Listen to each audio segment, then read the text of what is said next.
ನಮಸ್ಕಾರ ಸ್ನೇಹಿತರೆ, ತಮ್ಗೆಲ್ಲರಿಗೂ big boss ನ ಲೈವ್ ಅಪ್ಡೇಟ್ ಗೆ ಸ್ವಾಗತ. ಈಗ ತಾನೆ ಜಸ್ಟ್ 24x7 ಲೈವ್ ನಲ್ಲಿ ಈ ಒಂದು ವಾರದ ಬಿಗ್ ಬಾಸ್ ಮನೆ ಕ್ಯಾಪ್ಟನ್ ಆಗಿ ಗಿಲ್ಲಿ ಅವರು ಹೊರಹೊಮ್ಮಿದ್ದಾರೆ ಅಂತಾನೆ ಹೇಳ್ಬೋದು. ಇಲ್ಲಿ ಬಿಗ್ ಬಾಸ್ ಅವರು ಈ ಒಂದು ವಾರ ಫ್ಯಾಮಿಲಿ ವೀಕ್ ಆಗಿದ್ದರಿಂದ ಮನೆಗೆ ಬಂದಂತ ಫ್ಯಾಮಿಲಿ ಮೆಂಬರ್ಸ್ ಒಂದು ಟಾಸ್ಕ್ ನ ನೀಡಿದ್ರು ಅಂತಾನೆ ಹೇಳ್ಬೋದು. ಆ ಟಾಸ್ಕ್ ಏನು ಅಂದ್ರೆ ಅವರ ಫ್ಯಾಮಿಲಿ ಮೆಂಬರ್ ನ ಅಥವಾ ಸದಸ್ಯರನ್ನ ಹೊರತುಪಡಿಸಿ ಬಿಗ್ ಬಾಸ್ ಮನೆಯಲ್ಲಿ ಬೇರೆ ಯಾವ ಕಂಟೆಸ್ಟೆಂಟ್ ನ ಕ್ಯಾಪ್ಟನ್ ಆಗಿ ನೋಡ್ಬೇಕು ಅಂತ ನಿಮ್ಗೆ ಪರ್ಸನಲ್ ಆಗಿ ಅನಿಸ್ತಾ ಇದೆ ಅಂತ ಒಂದು ರೀಸನ್ ಕೊಟ್ಟು ಒಬ್ಬ ಫೋಟೋನ ಆಯ್ಕೆ ಮಾಡ್ಕೊಳ್ಬೇಕಾಯ್ತು. ಈ ಒಂದು ಆಯ್ಕೆಯಲ್ಲಿ ಗಿಲ್ಲಿ ನಟ ಅವರಿಗೆ ಮತ್ತೆ ಅಶ್ವಿನಿ ಗೌಡ ಅವರಿಗೆ ಅಧಿಕವಾದಂತಹ ವೋಟಿಂಗ್ ಪರ್ಸೆಂಟೇಜ್ ಬಂದಿದ್ರಿಂದ ಇವರಿಬ್ಬರಿಗೂ ಸಹ ಕ್ಯಾಪ್ಟನ್ಸಿ ರೇಸ್ ನಲ್ಲಿ ಒಂದು ಆಟವನ್ನು ಆಡಿಸಲಾಯಿತು ಟಾಸ್ಕ್ ಆಗಿ. ಆ ಒಂದು ಟಾಸ್ಕ್ ನಲ್ಲಿ ಈಗ ಗಿಲ್ಲಿ ನಟ ಅವರು ಗೆದ್ದಿದ್ದಾರೆ ಅಂತಾನೆ ಹೇಳ್ಬೋದು. ಈ ಟಾಸ್ಕ್ ಯಾವ ತರ ಇತ್ತಂದ್ರೆ ನೀರ್ನ ಕ್ಯಾರಿ ಮಾಡ್ಬೇಕಾಯ್ತು, ನೀರನ್ನ ಕ್ಯಾರಿ ಮಾಡ್ಕೊಳ್ತಾ ಟಾಸ್ಕ್ ನ ಕಂಪ್ಲೀಟ್ ಮಾಡ್ಬೇಕಾಯ್ತು. ಈ ಒಂದು ಟಾಸ್ಕ್ ನಲ್ಲಿ ಅಶ್ವಿನಿ ಗೌಡರು ಸ್ವಲ್ಪ ಎಡವಟ್ಟು ಮಾಡಿಕೊಂಡು ಉಸ್ತುವಾರಿ ಆದಂತ ಕಾವ್ಯ ಅವ್ರ ಕಡೆಯಿಂದ 10 ಸೆಕೆಂಡ್ಗಳ ಕಾಲ ಹಾಲ್ಟ್ ಆಗಿದ್ರು. ಸೊ ಈ ಒಂದು ಸಂದರ್ಭದಲ್ಲಿ ಗಿಲ್ಲಿ ಅವರು ಅದ್ಭುತವಾಗಿ ಆಟವನ್ನು ಆಡಿ ಈ ಒಂದು ಟಾಸ್ಕ್ ನಲ್ಲಿ ಗೆದ್ದು ಈಗ ಬಿಗ್ ಬಾಸ್ ಮನೆ ಕ್ಯಾಪ್ಟನ್ ಆಗಿದೆ ಅಂತ ಹೇಳ್ಬೋದು.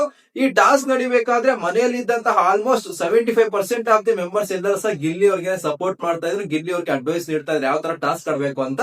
ಸೂರಜ್ ಅವರು, ಧ್ರುವಂತ್ ಅವರು ಇಬ್ಬರು ಮಾತ್ರ ಅಶ್ವಿನಿ ಗೌಡ ಅವರಿಗೆ ಸ್ವಲ್ಪ ಅಡ್ವೈಸ್ ನೀಡ್ತಾ ಇದ್ರು ಈ ತರ ಟಾಸ್ಕ್ ಆಡಬಹುದಿತ್ತು ಅಂತ. ಅಂಡ್ ಟಾಸ್ಕ್ ಕಂಪ್ಲೀಟ್ ಆದ್ಮೇಲೆ ಸಹ ಅಶ್ವಿನಿ ಗೌಡ ಅವರು ಎಲ್ಲೂ ಡಿಸಪಾಯಿಂಟ್ ಆಗಿ ಕಾಣಿಸಿದ್ದಾಗಿರ್ಬೋದು, ಅಯ್ಯೋ ನಾನೇ ಗೆಲ್ಬೇಕಾಗಿತ್ತೆ ಅನ್ನೋ ತರ ಎಲ್ಲೋ ನಮ್ಗೆ ಕಾಣಿಸಿಗ್ಲಿಲ್ಲ. ಸಂತೋಷವಾಗಿ ಬಿಗ್ ಬಾಸ್ ಮನೆಯ ಕ್ಯಾಪ್ಟನ್ ಆಗಿರುವಂತ ಗಿಲ್ಲಿ ಅವರು ಅಕ್ಸೆಪ್ಟ್ ಮಾಡ್ಕೊಂಡ್ರು ಅಂತ ಹೇಳ್ಬೋದು. ಅಂಡ್ ಮನೆಯಲ್ಲಿ ಜೊತೆ ಎಲ್ಲಾ ಕಂಟೆಸ್ಟೆಂಟ್ ಗಳು ಸಿಕ್ಕಾಪಟ್ಟೆ ಖುಷಿಯಾಗಿದ್ದಾರೆ ಗಿಲ್ಲಿ ಅವರು ಕ್ಯಾಪ್ಟನ್ ಆಗಿರೋದಕ್ಕೆ. ಸೊ ಮುಂದಿನ ವಾರ ಗಿಲ್ಲಿ ಅವರ ಕ್ಯಾಪ್ಟನ್ಸಿಯಲ್ಲಿ ಬಿಗ್ ಬಾಸ್ ಮನೆಯಲ್ಲಿ ಏನೆಲ್ಲ ಬದಲಾವಣೆಗಳಾಗುತ್ತೆ, ಯಾವ ಯಾವ ಬದಲಾವಣೆಗಳು ತರ್ತಾರೆ, ಅಂಡ್ ರೂಲ್ಸ್ ನ ವಿಚಾರದಲ್ಲಾಗಿರ್ಬೋದು, ಮನೆ ಕೆಲಸದ ವಿಚಾರದಲ್ಲಾಗಿರ್ಬೋದು, ಮನೆಯಲ್ಲಿರುವಂತ ಕಂಟೆಸ್ಟ್ ಗಳು ಯಾವ ತರ ಕೆಲಸ ಮಾಡಿಸ್ತಾರೆ ಅನ್ನೋದು ನೋಡೋದೇ ಸಿಕ್ಕಾಪಟ್ಟೆ ಕುತೂಹಲದಿಂದ ಇದೆ. ಯಾಕೆ ಅಂದ್ರೆ ಯಾರೇ ಕ್ಯಾಪ್ಟನ್ ಆದ್ರೂ ಸಹ ಕೆಲಸದ ವಿಚಾರ ಅಂತ ಬಂದಾಗ ಗಿಲ್ಲಿ ಅವ್ರ ಕೈಲಿ ಕೆಲಸ ಮಾಡಿಸೋದು ಸಿಕ್ಕಾಪಟ್ಟೆ ಕಷ್ಟ ಆಗ್ಬಿಟ್ಟಿತ್ತು. ಎಲ್ಲರಿಗೂ ಸಹ ಸಿಕ್ಕಾಪಟ್ಟೆ ಕ್ವಾಟ್ಲೆ ಕೊಡ್ತಾ ಇದ್ರು. ಈಗ ಗಿಲ್ಲಿ ಅವರೇ ಕ್ಯಾಪ್ಟನ್ ಆಗಿದ್ರೆ ಗಿಲ್ಲಿ ಅವರು ಬೇರೆ ಕಂಟೆಸ್ಟ್ಗಳ ವಿಚಾರದಲ್ಲಿ ಯಾವ ತರ ನಡ್ಕೊಳ್ತಾರೆ, ಯಾವ ತರ ಕೆಲಸ ಮಾಡಿಸ್ಕೊಳ್ತಾರೆ ಅನ್ನೋದು ಸಿಕ್ಕಾಪಟ್ಟೆ ಇಂಟ್ರೆಸ್ಟಿಂಗ್ ಆಗಿರುತ್ತೆ. ನೆಕ್ಸ್ಟ್ ವೀಕ್ ಫುಲ್ ಫನ್ ಆಗಿರುತ್ತೆ ಅಂತ ಹೇಳ್ಬೋದು. ಸೊ ಫ್ಯಾಮಿಲಿ ಮೆಂಬರ್ಸ್ ಸಹ ಗೆದ್ದಾದ್ಮೇಲೆ ಕ್ಯಾಪ್ಟನ್ ಆದ್ಮೇಲೆ ಗಿಲ್ಲಿ ಅವ್ರಿಗೆ ನಾವು ಮುಂದಿನ ವಾರ ನೀನ್ ಏನ್ ಕೆಲಸ ಹೇಳಿದ್ರು ಸಹ ಮಾಡೋದಿಲ್ಲ ಅನ್ನೋ ತರ ಸ್ವಲ್ಪ ಅವ್ರಿಗೆ ರೇಗ್ಸೋ ತರ ಆಗಿರ್ಬೋದು ಕಾಮಿಡಿ ಮಾಡೋದಕ್ಕೆ ಪ್ರಯತ್ನ ಪಡ್ತಾ ಇದ್ರು. ಸೊ ಯಾರೆಲ್ಲ ಈ ವಿಡಿಯೋ ನೋಡ್ತಾ ಇದ್ರೆ ಗಿಲ್ಲಿ ಅಭಿಮಾನಿಗಳು ಎಷ್ಟು ಖುಷಿಯಾಗಿದೆ ನಿಮ್ಗೆ ಗಿಲ್ಲಿ ಅವರು ಈ ಒಂದು ವಾರದ ಕ್ಯಾಪ್ಟನ್ ಆಗಿರೋದಕ್ಕೆ, ಅಂಡ್ ಡಿಸರ್ವ್ ಇದಾರ ಅನ್ಡಿಸರ್ವ್ ಇದಾರ ಅಂತ ಏನ್ ಅನಿಸ್ತದೆ ನಿಮ್ಗೆ ದಯವಿಟ್ಟು ಕಾಮೆಂಟ್ ಮಾಡಿ ತಿಳಿಸ್ಕೊಡಿ.